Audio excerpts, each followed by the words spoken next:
Llegó la hora de Apaga y vuelve a encender.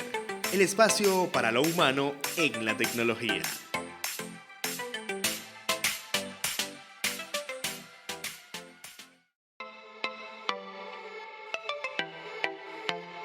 Y llegó la hora de empezar con este segundo episodio de la cuarta temporada de su programa Apaga y vuelve a encender, un espacio humano en la tecnología. Recuerden, para aquellos que se están uniendo en este momento a nuestra transmisión, que nos escuchan en la señal en vivo del 99.9 FM, espacio.network, y en diferido por cualquiera de sus plataformas de podcast, que seguramente la pueden conseguir también en nuestra cuenta de Instagram, @apaga y vuelve a encender, en el perfil que está en el link.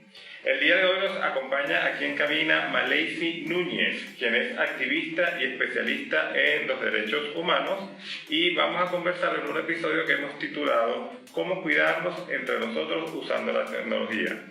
En los controles nos acompaña Carlos García, conducción y producción José Luis Mendoza, diseños de la profesora Carolina Fernández y dirección general José Luis Mendoza. Nos pueden conseguir en redes sociales como Apaga y vuelve a encender y en espacio.network, recuerden el punto.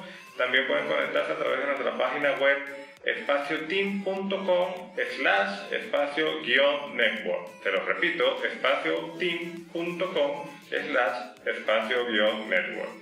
Si quieren volver a oírnos, compartirnos, seguirnos en redes sociales, por supuesto que lo sabremos agradecer. Nos consiguen en Spotify, Apple Podcast y en todas las plataformas principales de podcast que ustedes consuman.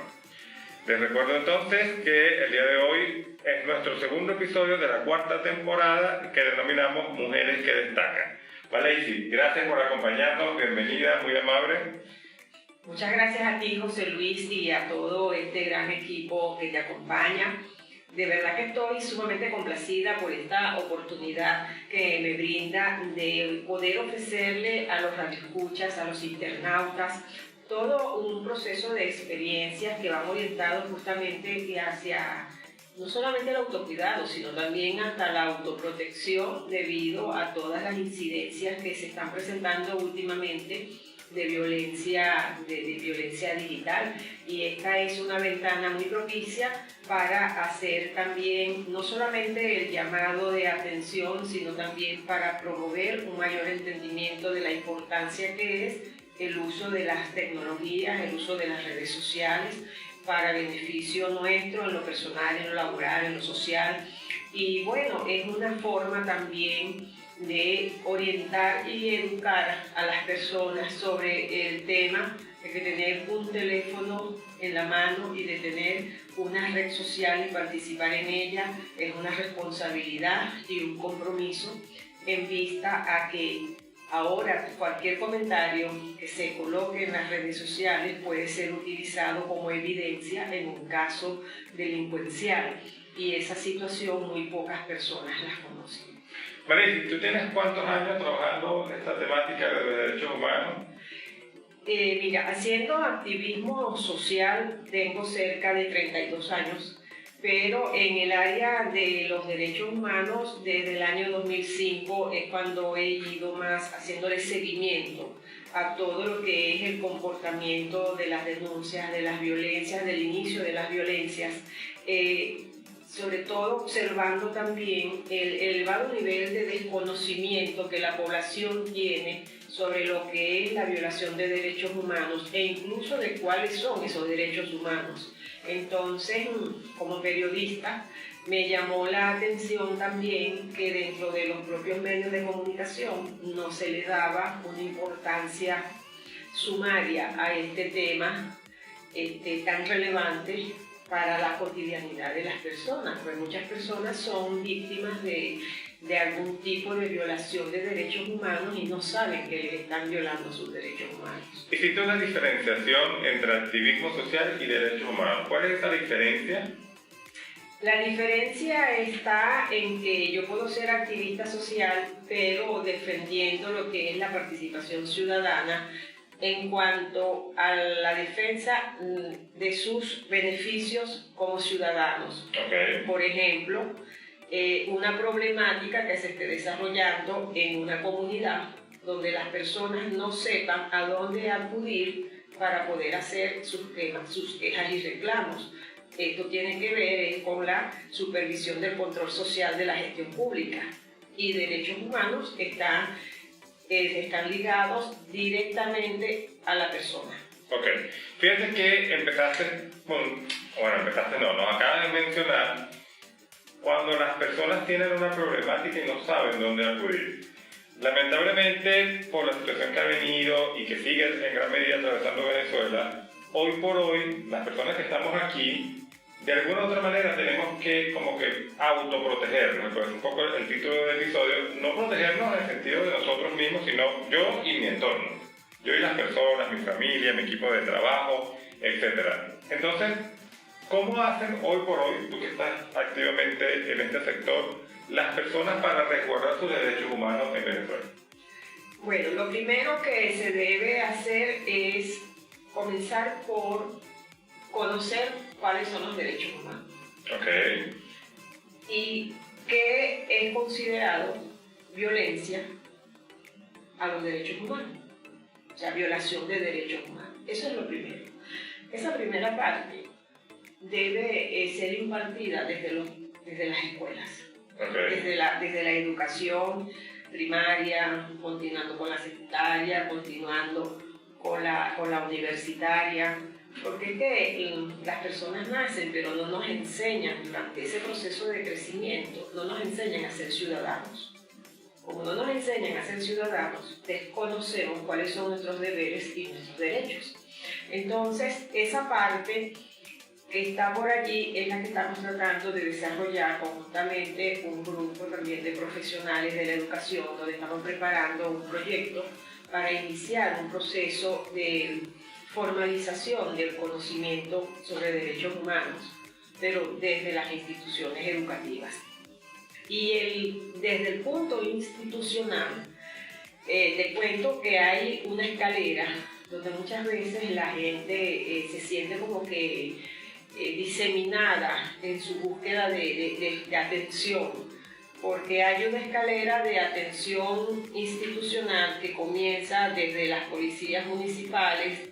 Las alcaldías deberían tener una oficina de atención a la violencia o violación de derechos humanos, porque así lo establece la ley, pero no lo cumple. Entonces, si te vas por el aspecto judicial, deberías ir hacia lo que es el Ministerio Público o las Defensorías del Pueblo, pero entonces allí, dependiendo del grado de denuncia que la persona afectada sienta que está padeciendo, entonces lo envían hacia otra instancia. Eso genera, por supuesto, un nivel de mayor estrés, porque las personas sienten que no tienen respuestas y el problema que están padeciendo se sigue incrementando.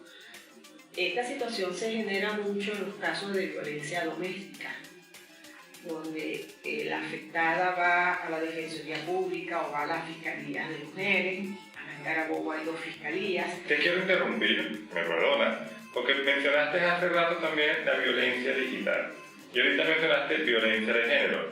¿Cómo es? Porque yo creo que te quiero interrumpir porque realmente creo que es importante. La violencia digital como violencia de género.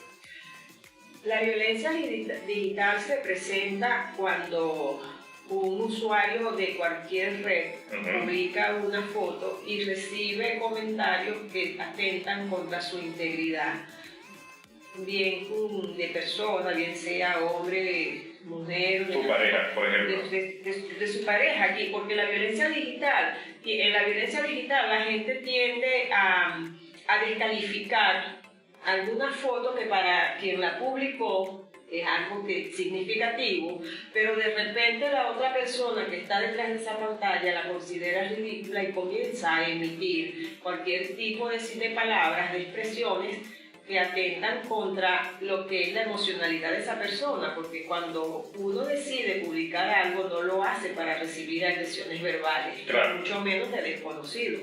Y puede darse una situación de celos, quizás. Eso puede ser, eso también se puede dar cuando es violencia de género intrafamiliar. También viene el control de la pareja, del hombre hacia la mujer, o sea, no me gusta porque haces eso, o de exparejas que todavía se sientan con el derecho o el poder de afectar el libre desenvolvimiento y desarrollo de esa persona. Hay una situación un poco triste igual, y no quiero por supuesto quitarle valor a lo que estás describiendo, cuando normalmente uno quizás lo ve en Latinoamérica, la mujer le dice al hombre, no sigas estas cuentas, porque tú eres pareja, porque esa mujer no me cae bien. ¿Eso también es violencia? Mira, no está contemplado ahorita, al menos en Venezuela, no está contemplado ahorita la sanción de mujer hacia hombre. Ok. Pero sí hay dentro de... Desde el punto de vista legal. Pero desde el punto de vista legal, quienes propusieron la ley, incluso desde instituciones judiciales, se han dado cuenta también que en lo que es la violencia de género se han encontrado con casos donde hay mujeres que fingen violencia de género para vengarse del hombre. ¿Y qué pasa en esas circunstancias? ¿Hay alguna sanción? En esas circunstancias hasta ahora no hay sanción. Solamente está la libertad del hombre, del afectado, previa demostración de que ella está mintiendo. Actualmente en la Asamblea Nacional, la Fundación de la Mujer introdujo una reforma a la ley de violencia, a la ley de violencia, un ambiente libre de violencia de las mujeres, para que en los casos donde las mujeres se compruebe que han simulado un hecho penal, reciban la misma sanción que le están pidiendo a la otra persona. Eso hasta ahorita está paralizado en la Asamblea, pero está porque hubo estadísticas, o sea, esta información se conoció a través de un evento donde se habló de lo que era la judicialización de la violencia, y quien estuvo a cargo de la ponencia indicó eso previa pregunta de un afectado. Claro. Porque el señor fue valiente y dijo, yo fui víctima de violencia, a mí me detuvieron, la otra persona simuló un hecho punible con apoyo de organismos policiales porque tenía familiares policiales y me costó demostrar que yo era inocente. Fíjate que en un principio tú también comentabas que dentro de estas circunstancias de violencia lo primero es autocuidarse, ¿no? ¿Tú tienes como algunas recomendaciones? Sí, fíjate que el autocuido viene en la identificación de las señales iniciales de violencia. Ajá. Está el autocuido en lo que se rubrica, pero también está el autocuido primario, lo que llaman el autocuido primario, ya que dentro de la ley venezolana hay 25 tipos de violencia que llevan un termómetro, que lo llaman el termómetro de la violencia, ¿no? Ahí estamos hablando de violencia estamos hablando de violencia de género, que es la que más se está generando en Venezuela. Entonces, fíjate una cosa, los primeros estadios iniciales de la violencia se están dando en los noviazgos entre adolescentes. Déjame ver con quién estás hablando, es un sinónimo de violencia, es el inicial. Que no hables con esa amiguita tuya porque no me gusta, que no hagas tal cosa, que no me gusta cómo usas ese vestido, que no entiendo por qué te vas sin mí, por qué me sacan, porque cuando yo te llamo no me respondes inmediatamente. Esas son las primeras señales de violencia. Y tú que estás en este grupo de ONGs que tienen actividad en Valencia en este caso, y que tienen como ese componente educativo, porque tú me decías o nos comentabas, lo primero es saber cuáles son tus derechos humanos y hay un componente educativo, un proyecto que están desarrollando. En esta etapa de adolescencia, ¿por qué se está viendo esto? ¿Cuál crees tú que sea la causa? ¿Hay un problema educativo? ¿Hay una falta en el hogar? Obviamente lo que tú has podido ver. Mira, de lo que nosotros hemos podido ver es más que todo una falta de conocimiento desde el hogar. Hay como una banalización, por decirlo así, de lo que son los síntomas de violencia. En lo poco que yo he podido detectar en las conversaciones que he tenido con las damas de la justicia, se ha encontrado que muchos de esos sinónimos de violencia ya vienen por visión de conductas establecidas en los padres. Replican el modelo que ven en Entonces, los casa. adolescentes están replicando. Por ejemplo, si hay en un hogar una situación de indiferencia hacia algunas cosas, de no prestarle atención, sino que se hace cotidiano, tanto esa joven como ese joven van a asumir, van a repetir las conductas que están viendo en el hogar, porque no hay un freno, no hay una alerta temprana, no acepten esto. Y lamentablemente esas conductas se observan en los colegios. Pero fíjate que es interesante porque tú dices tanto el joven como la joven. Claro. Claro, los dos ven el mismo modelo. Claro. La niña permitir que esto ocurra y el varón hacerlo. Mira, Uno que violente, el otro yo que voy a se victimiza. decir, yo voy a esto no le gusta a muchas personas escucharlo, Ok. pero ¿quién es el primer espejo del varón? El papá, en principio debería ser padre, que es el modelo masculino. Que es el padre. Pero si hay una figura paterna ausente, ¿quién es ese modelo? La madre, claro. Es la madre. Si esa madre consigue la oportunidad de una segunda relación y acepta situaciones de esa segunda relación que no son normales, ¿cuál es el espejo que tiene entonces el hijo que se está formando? Claro. Entonces Además, allí comienza la distorsión. Por y eso, ya hay un trauma, ¿no? Porque el hecho de que tú entender que este señor no es mi papá, pero es el... exactamente. Entonces se presenta la situación de que el papá que está ausente por mala relación con la mamá también se ausenta de la relación con sus hijos. Exacto. Se divorcia de la mamá, pero no de los hijos. Exactamente. Entonces, para lograr un equilibrio, los papás deben entender que su separación fue con la mamá, no con sus hijos. Claro. Por eso es que estamos viendo los últimos años, los últimos 5 años más o menos, el daño que padrastros le están haciendo a las niñas y niños. Claro. Lamentablemente. Entonces, esa situación que estamos observando, donde lamentablemente también las instituciones del Estado responsables de hacerse cargo de esa distorsión social, no lo están haciendo, lo están obviando. Ahora, fíjate que nosotros, el Centro Latinoamericano de Investigaciones sobre Internet, que patrocina este espacio, venimos trabajando de alguna manera intentando apoyar a los profesores y maestros porque entendemos que económicamente son parte de los más afectados en este momento en Venezuela, ¿no? Porque las condiciones económicas y su sueldo realmente es casi que una circunstancia dramática. Estos maestros o profesores o educadores que atienden a estos adolescentes en situaciones de violencia, lo que tú has podido ver en estos últimos 5 años, se han distanciado. El hecho económico de tener peores situaciones económicas personales hace que quizás los buenos maestros se vayan y quieran los que no son tan buenos, o ya el mismo maestro igual de bueno, igual de sacrificado, tiene que atender a más alumnos porque no entran nuevos profesores. ¿Cómo es esa dinámica que se está dando allí? Mira, la situación de los maestros de la educación pública es de verdad muy patética y deprimente. O sea, en lo social y en lo personal de ellos mismos. Claro.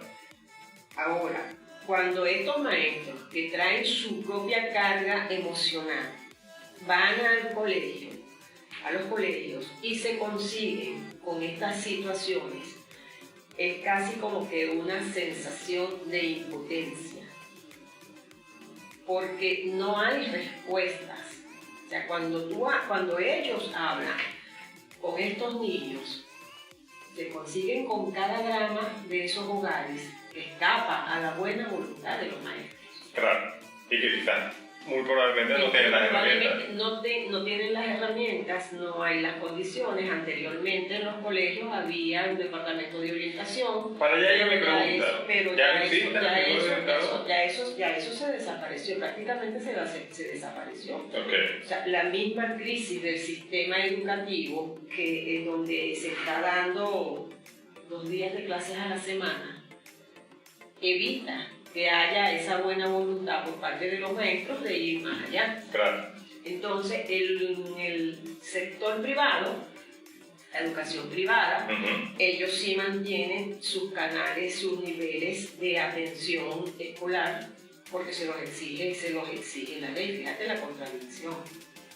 La ley se los exige a los privados, pero lo incumple con los públicos. Se los exige y lo cumple. Y lo cumple. O sea, hay una clara diferenciación entonces entre aquellos que pueden acceder a la educación pública privada que los que no. Es correcto.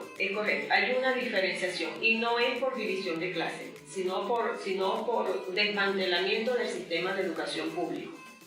Porque yo vengo de una institución pública, desde primaria hasta universitaria, y funcionaba. El sistema público funcionaba, pero el deterioro tan grande que estamos viviendo en este momento es demasiado grande. Este deterioro se suma también a la crisis universitaria, donde las universidades que forman a los maestros, como el Instituto Pedagógico Libertador, la UPEL, las escuelas de educación de las universidades, también tienen un caudal de estudiantes que están padeciendo también su propia historia de crisis. Claro. Entonces, cuando tú trabajas también a ese análisis bajo la técnica de la observación, de ver el estado en el que se encuentran las personas, oye, te encuentras en que el daño que se le ha hecho es grande, no solamente al individuo, sino al país, porque se supone que esa es la generación de relevo. Claro. Y además que nosotros siempre hemos tenido esta premisa, ¿cómo le pides tú a una persona adolescente, joven, que va a empezar su carrera universitaria, que estudie algo que no le va a dar para vivir? Exactamente. Porque eso es lo que ellos están viendo. Y esto no estamos queriendo desmotivar a las personas que estudien, pero entendemos a las personas que deciden no estudiar, quizás por ese factor, porque es como una crisis compleja y sistémica, ¿no? Sí. Volviendo un poco a tus palabras, entonces claro, tenemos este adolescente que tiene problemas en la casa, porque quizás está viendo un modelo de violencia, lamentablemente está viendo una situación de violencia doméstica, quizás han habido cambios en su configuración de padre o situación de pareja de la madre, a veces la madre también es ausente. Sí.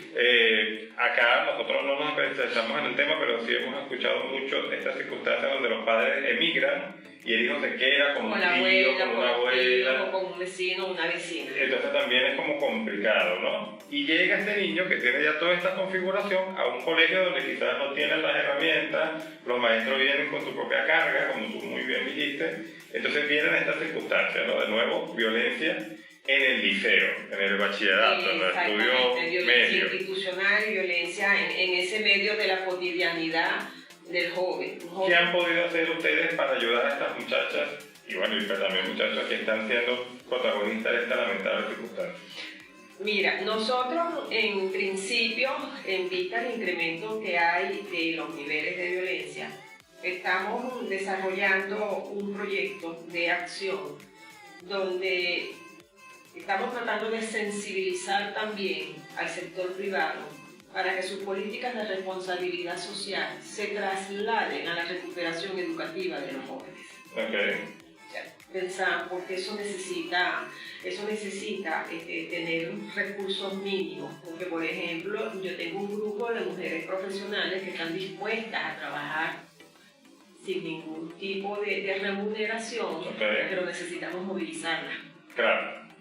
A las personas que nos vaya a escuchar, necesitamos ofrecerle un cafecito, como hiciste tú cuando yo llegué, que me ofreciste un cafecito y te agradezco por eso. Entonces, son cosas que se deben hacer desde ahorita, no esperar a que hayan otros cambios en el entorno, sino ocuparnos desde ahorita, porque necesitamos también asegurar la calidad de relevo que vamos a tener. Y que tú estás quizás proponiendo con tu proyecto y tu grupo de personas. De hecho, yo estoy proponiendo algo inmediato. Exactamente. Primero la formación de esos liderazgos que existen en las comunidades para que entiendan realmente lo que es desarrollarse como ser humano, lo que es el desarrollo de las capacidades. Es interesante, yo me imagino que tú has escuchado personas que dicen, si yo no trabajo, yo no como. Okay. Lo hemos escuchado muchísimas veces. Entonces, cuando tú consigues Cuando tú te vas a una comunidad donde las condiciones socioeconómicas de esa comunidad son paupérrimas, tú siempre observas, por eso la importancia de la observación, tú siempre observas que hay una casita, hay una casita bien bonita, pintadita, pero al lado tiene otras casas menos cuidadas. Okay. Eso te indica que incluso en esas comunidades hay división de clases. Claro. Porque la persona que vive en la casita cuidada está mejor que otras. Está mejor que otras. Entonces no pueden decir es que tú eres mejor que yo. No, yo no soy mejor que tú. Simplemente que yo trabajo más para vivir mejor.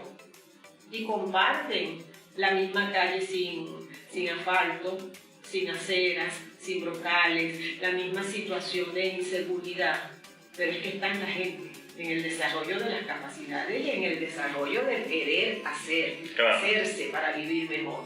Entonces, ese cambio se lo tienes que dar explicándoles como Nacho. ¿Te acuerdas de Nacho que nos enseñaban a leer con Nacho? Claro. Decirle en su comunidad en esta yo debo limpiar mi hogar, yo debo pintar la casa al menos cada 3 años, yo debo arreglar esto, comenzando desde lo interno de uno, claro, para que después comiencen a arreglar el entorno. Y en el tema que nos ocupa, que es el uso de las tecnologías, desde los grupos, por ejemplo, de WhatsApp, se pueden hacer muchísimas cosas interesantes, porque se pueden dar ese intercambio de conocimientos entre profesionales y usuarios para irles abriendo las posibilidades de ir despertando el deseo de mejorar por sí mismo y no de esperar a que venga una política de gestión, a que se desarrolle todo, a que todo se acomode. Claro. No, porque somos nosotros los que hacemos el cambio. Fíjate, Almería, un momentico te voy a hacer una pausa. Recuerden, aquellos que nos están escuchando, por la señal en vivo de espacio.network y que en diferido nos pueden conseguir en todas las plataformas de podcast como Apaga y Vuelve a Encender. También quiero recordarles que este espacio es patrocinado por el Centro Latinoamericano de Investigaciones sobre Internet, quienes son una ONG que se basa básicamente en 3 pilares: investigación, formación y activismo.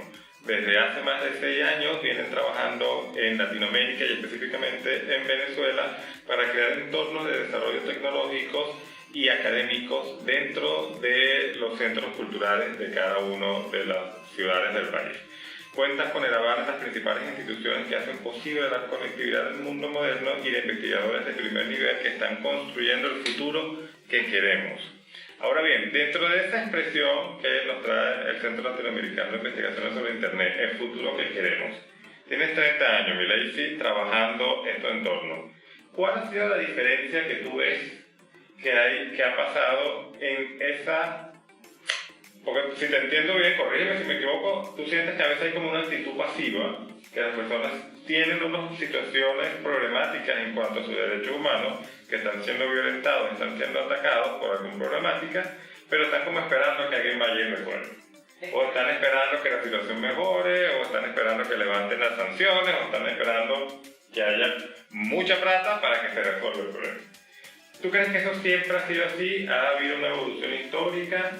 Y primero del pasado hacia el presente y ahora después me comentas o nos comentas de hoy hacia el futuro. ¿Cómo crees tú que podemos mejorar esta situación? Bueno, del pasado hacia el presente hubo una época donde las personas no esperaban que las cosas ocurrieran, sino que las formulaba, las iniciaba. Había iniciativa para desarrollar las cosas, porque había un entorno que tenía las condiciones dadas para que las personas pudieran desarrollarse en sus ideas, desarrollarse en su creatividad.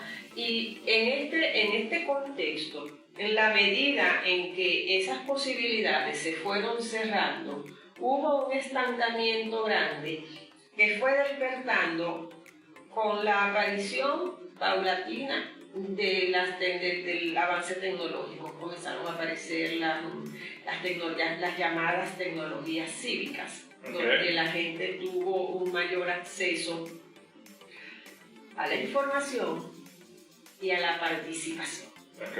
La gente comenzó a utilizar las redes para expresar lo que sentía. En este momento yo estoy haciendo un monitoreo de narrativas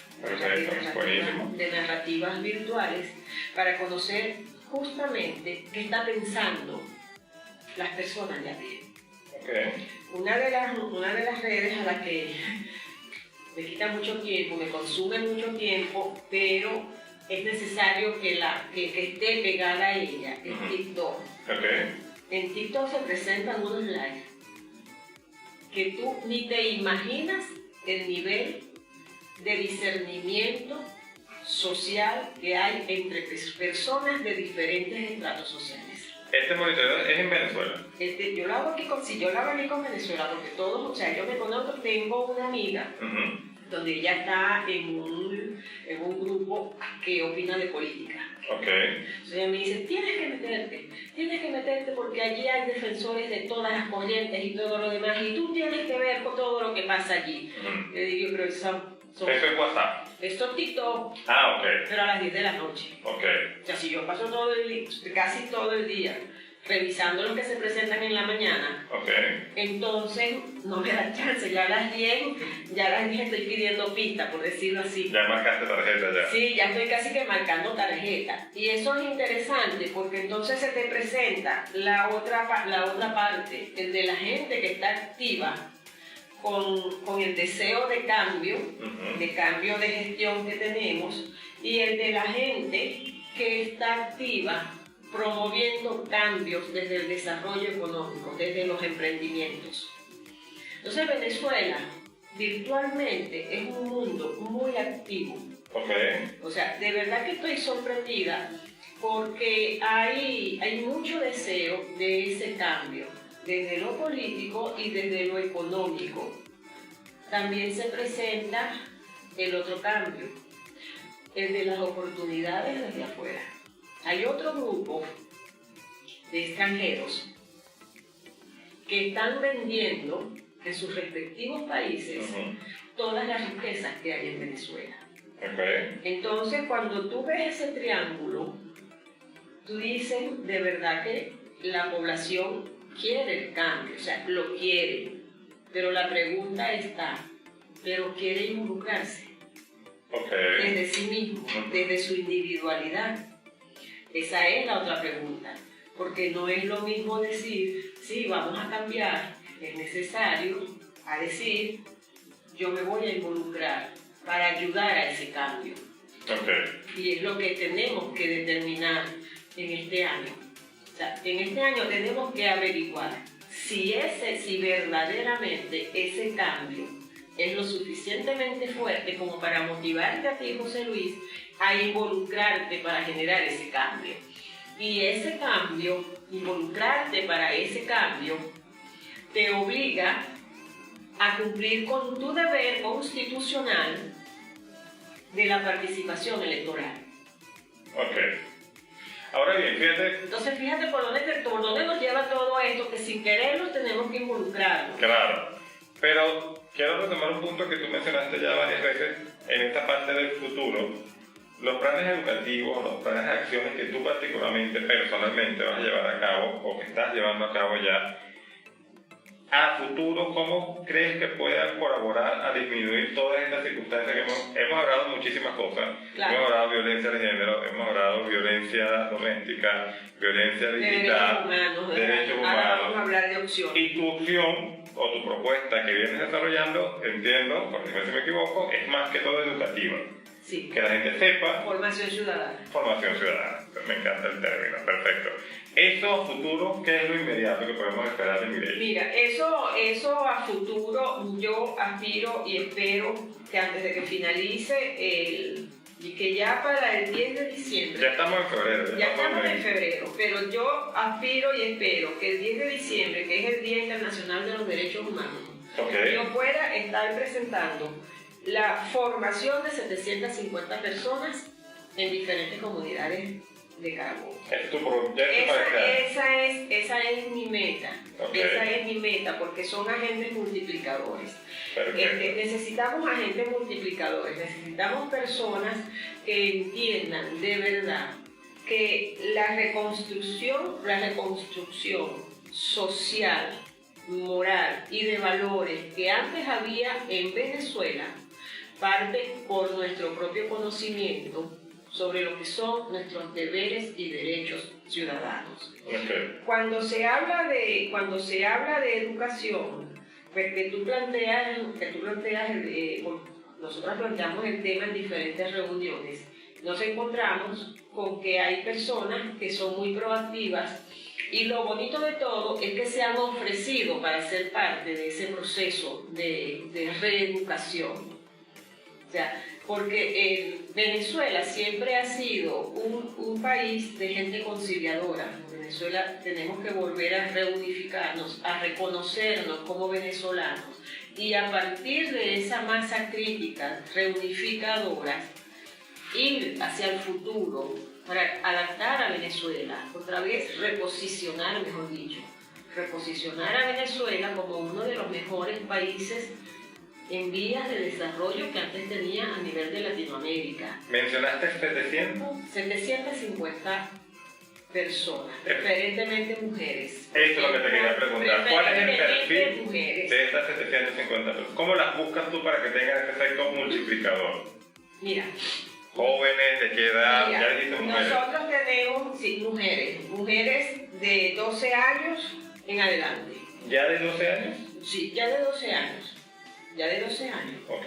Si nosotros nos vamos a la historia, nos encontramos con que las grandes reinas, faraonas y demás, ya en su adolescencia, 12 años, ya eran las designadas herederas. Okay. Ya eran designadas las herederas. La princesa Leonor de España desde que nació, usted va a ser la reina. Exacto. Entonces lleva un proceso de formación. Ya la niña lleva 18 años. Pero desde que nació la han ido formando para desarrollar un rol. Si nosotros comenzamos con las niñas de 12 años para que se involucren en la construcción social de su entorno, nosotros estamos logrando, primero vamos a tratar de disminuir otro tema, que son los embarazos precoces. Ok. Otro tema, ese no lo vamos a tratar aquí porque ese es más... Es otro programa. Es otro programa.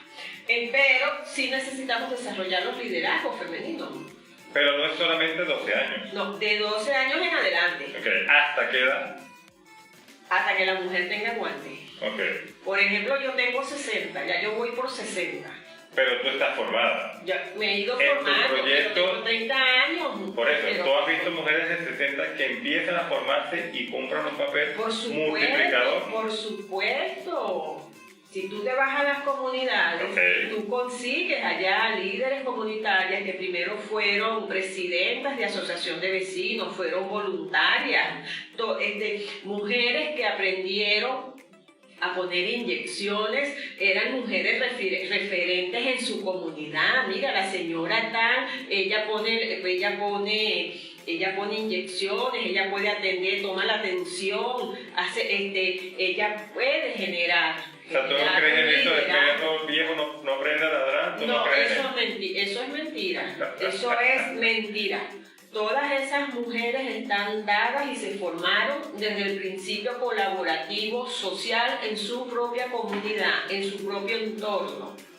Y son mujeres que manejan, que es muy importante resaltar, la memoria histórica de la ciudad. La memoria histórica de esa comunidad. Es importantísimo porque esa señora de 60, 70, 80 años es el referente histórico de los más jóvenes. Claro. Y ellos, vamos a preguntarles a la señora Chacín, que ella tiene aquí, ella fue fundadora de este barrio, vamos a ver qué nos puede decir sobre eso, de qué pasaba.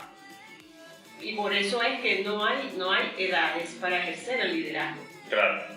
Y nosotros siempre pensamos que tienes que saber de dónde vienes para saber a dónde vas. A dónde vamos, claro. Es así. Bueno, Maylacing, muchísimas gracias por acompañarnos, creo que aprendimos bastante y eso que nosotros también somos activistas, pero bueno, ante ti nos quitamos el sombrero. Eso fue todo por el día de hoy. Muchas gracias a quienes nos acompañaron en vivo. Faltan cosas. Y vienen más cosas. Esperemos que nos acompañen. Claro que sí, seguro que sí. Que nos acompañen. Estamos preparando, organizando una agenda para los 30, el mes de la mujer, que comienza desde el 1 al 30 de marzo.